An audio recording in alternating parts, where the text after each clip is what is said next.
அம்மா ராசி அப்போ உங்களுக்கு உண்டு. ஓம் சக்தி பராசக்தி. ஓம் ஓம் சக்தியே ஆன்மீக குரு அருள் திரு பங்காரு அடிகளார் அவர்களின் திருவடிகளே சரணம் அம்மா. ஓம் சக்தி. ஒரே தாய் ஒரே குலம், உலகமெல்லாம் சக்தி நெறி ஓங்க வேண்டும், ஒவ்வொருவர் மனக்குறையும் நீங்க வேண்டும். அன்னையின் அருள்வாக்கு. இனிப்பும் கசப்பும் இருந்தால்தான் உடலுக்கு நல்லது. தொண்டும் தர்மமும் ஆன்மீகத்திற்கு நல்லது. குருவடி சரணம், திருவடி சரணம்.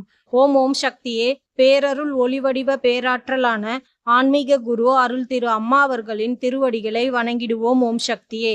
ஓம் ஓம் சக்தியே. அவதாரம் ஆகி வந்த ஆன்மீக குரு அருள் திரு பங்காரு அம்மா அவர்களின் திருப்புகழ் பல்லாண்டு பல்லாண்டு நீடு நிலைத்து வாழ. ஓம் சக்தியே.